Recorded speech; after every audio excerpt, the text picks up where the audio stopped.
जैसे ही हमको यह पता चला कि उनकी स्मृति दिवस में मनाई जा रही है, तुरंत हमको पता चला, हम कपड़ा पहनना चले हैं, कारण कि इनसे हमारा लगाव बहुत बचपन से रहा।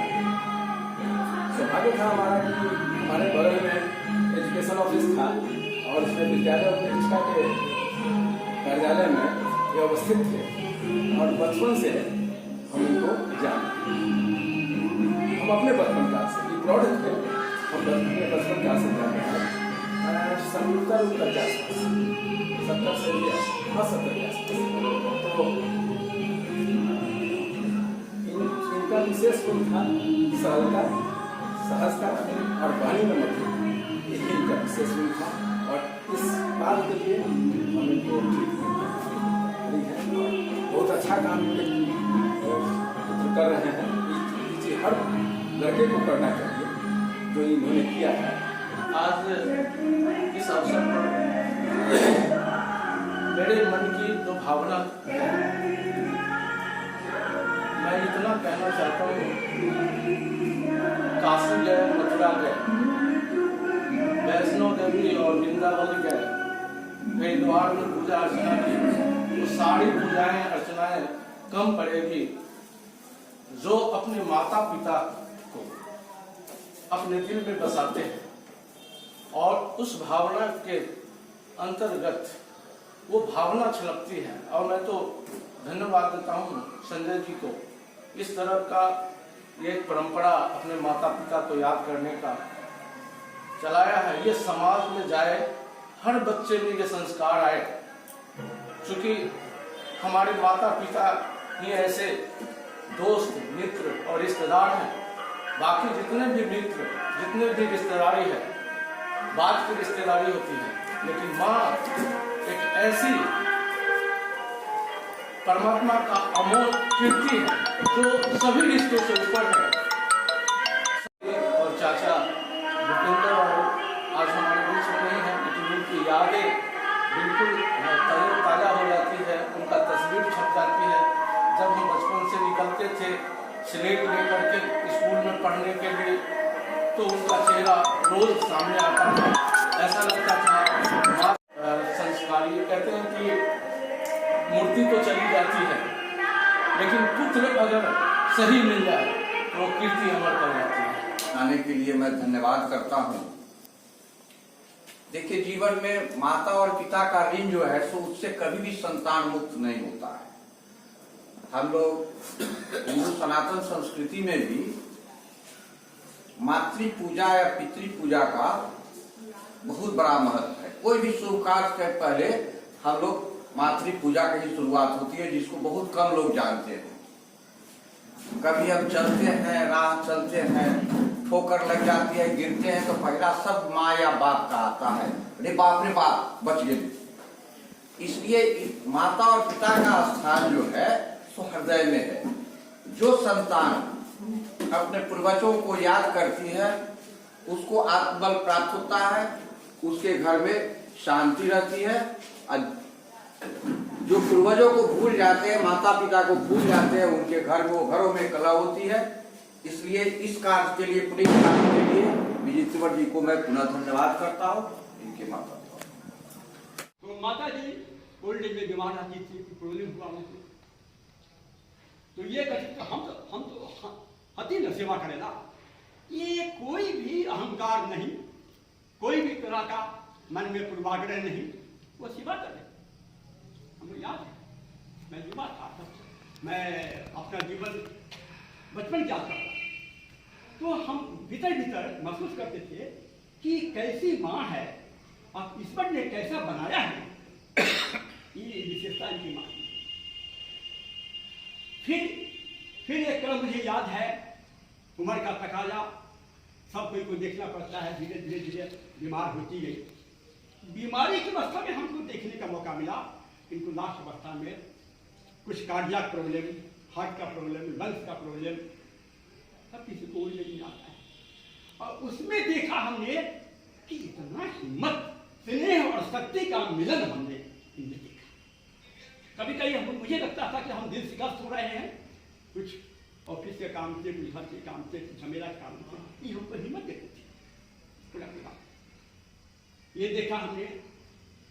और एक बार की बात है, आप सबों ने स्वर्गीय धुपेंद्र बाबू के बारे में यहाँ का देखा शिक्षा विभाग में। मुझे याद है कि जब मैं समझता हूँ कि हमारी उम्र उस वक्त 25 के आसपास रही होगी, 25। पटना में राजधानी में deputy inspector of schools Bihar government अभी भी है, अभी भी ऑफिस है, स्कूल है, वो ऑफिस है डिप्टी इंस्पेक्टर का। कोई महिला की थी अधिकारी, उन्हीं के ऑफिस में बड़ा मेरे पिताजी ने कहा कि एक तो काम है, तुम चला देना। तो मैं इनके पास गया। बताता हूँ आपको कि हमने क्या देखा इनके में। बड़ा बाबू उस वक्त का इतना सहज, इतना सरल। आज मैं देखता हूँ बड़ा बाबू को तो लगता है कि आकाश पताल के अंदर, तनावग्रस्त, परेशान, चिंतित। लेकिन इनको हमने देखा कि सहज, सरल, मीठा, शिष्टाचार, अनुशासन, प्यार, सारा विशेषण जो मानवीय जो कहलाता है हमने पाया है। ये दोनों ऐसी विभूति के रूप में इस गांधी आश्रम में आए कि हम बार बार अपने दिल से इनको नमन करता हूं। तो फिर आप पूछेंगे देखिए फिर क्यों हम लोग यहाँ बैठे हैं। सीधा जवाब है कि इनकी आत्मा ने, इन दोनों की आत्मा ने जितना सुंदर काम किया है, परमात्मा के दिए हुए गुण को सजाया है, वही अनुकरणीय है। और हम जो जितना ऐसी भावना रखते हैं उसके अनुरूप क्या फायदा होता है, हम सबों को दुआएं मिलती है, हम सबों को शक्ति मिलती है। इनकी भी दुआएं मिलती है, ये आश्रम के तमाम निवासियों की ओर से हम इस दोनों विभूतियों को तहे दिल से याद करता हूँ, श्रद्धांजलि अर्पित करता हूँ और परमात्मा से इन दोनों की आत्मा को पावरफुल सदा बने रहने के लिए इनसे प्रार्थना करता हूँ। ही सुप्रीम सोल। और मैं कहना चाहूंगा अपने परम प्रिय संजय बिस्वा जी, डॉक्टर संजय, ये भी डॉक्टर है, PhD किया है। और मैं बताना चाहता हूं कि इनकी मेहनत और इनकी लगन देख करके बड़ी खुशी होती है। माता पिता आदरणीय हैं, हम सभी बचपन से पढ़ते आए हैं, सुनते आए हैं, देखते हैं, लेकिन इन्होंने इसको प्रैक्टिकल रूप दिया है और एग्जाम्पल्स बनाया है। और ये इनका चौथा दिवस मनाया जा रहा है और इतना झमेला है इनके जीवन में, परेशानी से कुछ में, क्योंकि मेरे सामने है, बगल में मैं देखता हूं, उसके बावजूद भी ये इनके अंदर में दृढ़ता है। दृढ़ता ही सफलता की चाबी है। तो दृढ़ता होने के कारण से ये ऐसा दिख रहे हैं। मैं फिर अपने परम प्रिय संजय बिस्वा जी को मैं धन्यवाद देता हूं, ईश्वर से प्रार्थना करता हूं कि आप जो ये परिपाटी को निभा रहे हैं, आप चैतन्य दीपक की तरह, दीपक तो हर आदमी जलाते हैं, लेकिन चैतन्य दीपक का मतलब होता है कि वह कभी खत्म नहीं होता है, चलता रहेगा। तो चैतन्य दीपक की तरह आप हमेशा इस परिपाटी को और लोगों की भी चर्चा कीजिए और सबकी शुभकामनाएं ग्रहण करते हुए आगे बढ़िए। मैं एक चीज फिर बताऊंगा, 2 बच्ची के बाद एक बच्चा भी इनका पुत्र रत्न को इनके दिल में बहुत दिनों से मन में एक भावना थी। ईश्वर ने, परमात्मा ने अपने दोनों माता पिता के आशीर्वाद से ही प्राप्त हुआ। तो कहने का अर्थ हुआ कि जो भी इनका सपना था, जो भी इनका एक एम्बिशन हाई था, वो सारा एम्बिशन इनका ईश्वर ने, परमात्मा ने अपने माता पिता के माध्यम से सब पूरा किया है। ये खुद को सौभाग्यशाली समझें, यही हमारी इनके लिए बहुत बहुत धन्यवाद है। और मलमल का कुर्ता और 5 रुपए का रुमाल कम से कम, और पान खाते थे, पतली दुबली काया, चाचा की तरफ थी, लंबी काया। और छरहरा बदन घुंघराले बाल, मेरे दादाजी का जो सुनता था। और दादी 2 साल में विधवा होने के बाद विद्युतपुर में रही और बहुत पापा बहुत संघर्ष किए, रामदौली स्कूल में पढ़े लिखे और जैसे ही किशोर हुए तो फिर ट्यूशन पढ़ा। और मैं आपको बता देता हूँ कि मेरे पापा सिविल कोर्ट में भी एक्स्ट्रा क्लर्क थे, मेरे पापा नगर पालिका में परमिशन क्लर्क थे 2.5 साल तक, जो मकान बनने का चाहे जो भी आप ये करते हैं दूसरा वो परमिशन क्लर्क थे। उसके बाद सूर्यदेव बाबू ने अध्यक्ष थे, वो उन्होंने बुला के वो नौकरी, फिर उसके बाद शिक्षा विभाग में वो आए और पहले विद्यालय में जैसा कि उन्होंने बताया, फिर डी ऑफिस से यहाँ से रिटायर किए। इस तरह 6ठी में बच्चा हुआ, चाहे जैसे भी शादी में ब्याह में उसकी एक अलग परिपाटी थी। आज साड़ी है, कपड़ा है, ये है, वो आ गया तक कैसे न जब अरे घर में कोनो, तो इस तरह से उनका रहा है।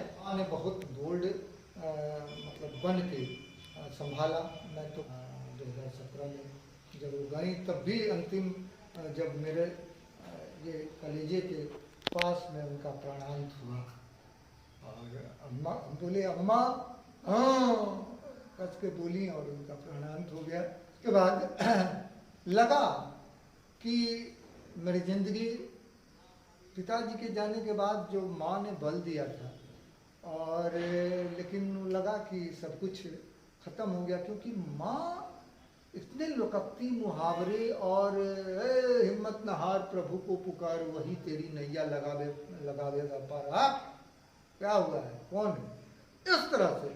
और उस तरह का नैयर भी था और किसी से डरने उड़ने वाली नहीं थी, कौन है क्या है कैसे है, वो आज हुआ है, हम कल के थे आज हुआ है, इस तरह की उसकी टेंडेंसी थी। तो लेकिन उतने ही मितभाषी, उतनी ही ठहाकेदार और उतने ही आत्मीयता का भाव समाज में उसका हर घर से था। जो पुराने बासिंदे हैं जानते हैं वो बातें। भूपेंद्र बाबू के साथ मेरा कोई व्यक्तिगत कोई अनुभव नहीं है, लेकिन इनकी माँ संजय जी की माँ उषा वर्मा जी के साथ 1-2 बैठक में जाने का, तो महिला आंदोलन से जुड़ी हुई थी और जिस समय मैं छात्र आंदोलन शुरू ही कर रहा था उन दिनों ही महिला समिति की नेत्री थी।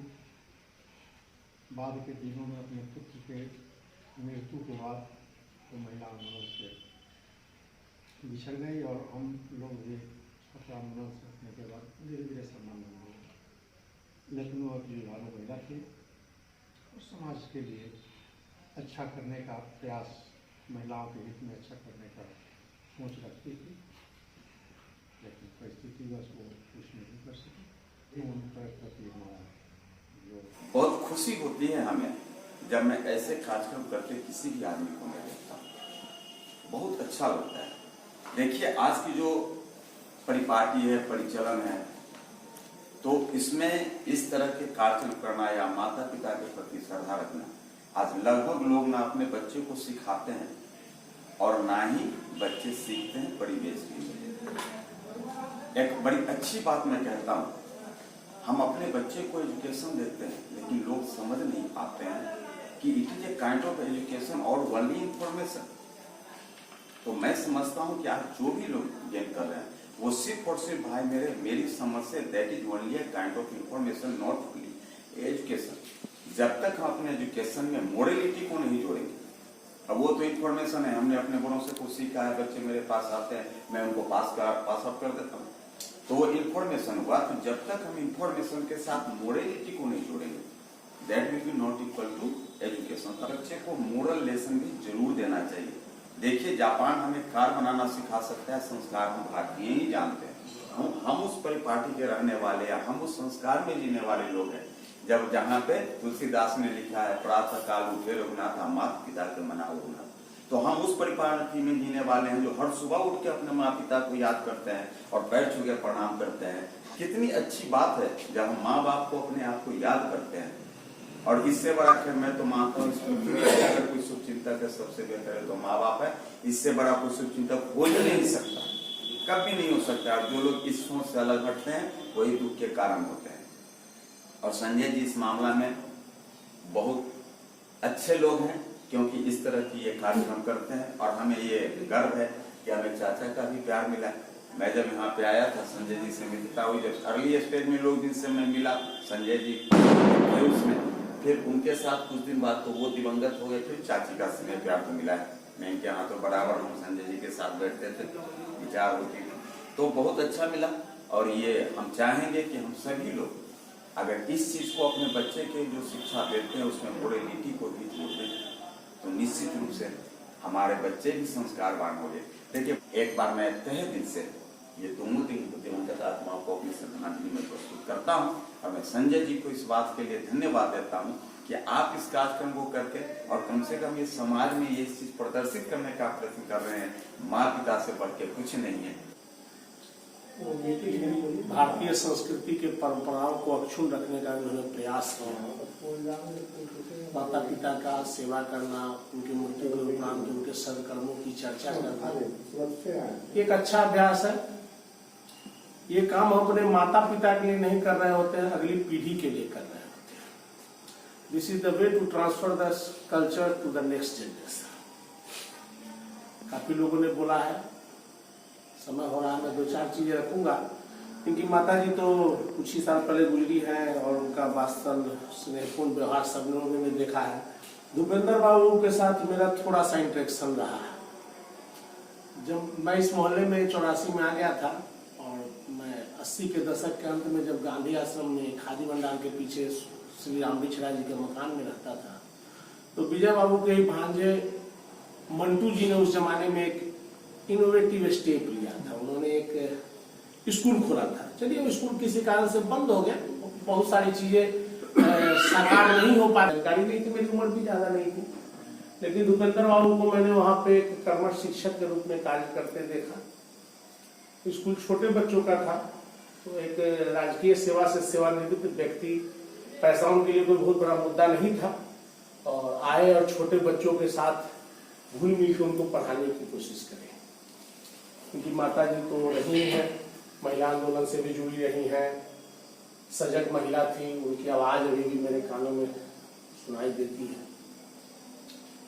कहीं न कहीं इन दोनों के ही संस्कारों का प्रतिफल हुआ कि डॉक्टर संजय विश्वर एक बहुआयामी व्यक्तित्व के रूप में उभरे। एक स्काउट गाइड के समय आज का लड़का, जो नया लड़का है, इनके व्यक्तित्व को नहीं आ पाएगा। वो बिल्कुल हिरण के जैसे चाल, वो चुस्त कपड़े में, वो जो चाकू खोस के, एक मतलब कहीं न कहीं एक आदर्श हम छोटे बच्चों के लिए। फिर एक पत्रकार के रूप में, एक साहित्यकार के रूप में, समाज सेवी के रूप में कहीं न कहीं भूपेंद्र बाबू और उनके धर्मपत्नी स्वर्गीय उषा वर्मा जी का संस्कार था कि उन्होंने कई सारी बड़ी रचनाएं की। पड़ोसी थे, अब यादों में पड़ोसी हैं। जीवन पर्यंत जब तक जीवन रहेगा, हम लोग बगल में रहेंगे तो याद रहेगी। अभी काफी लोगों ने इनके विषय के बारे में चर्चा की है, पुनः मैं उनको स्मरण करता हूँ। तो ये अभी हम लोग चौथी इनके स्मृति दिवस को मना रहे हैं, और चौथी स्मृति दिवस हमें ये प्रेरणा देती है कि अगर ये 4 स्मृति दिवस कंटिन्यू मनाते जा रहे हैं तो कहीं न कहीं अपने माता पिता को याद कर रहे हैं। तो सर्वप्रथम जो एक किसी भी संतान का अगर जन्म होता है तो सर्वप्रथम वो पहले एक पुत्र के नाम से या पुत्री के नाम से जाना जाता है।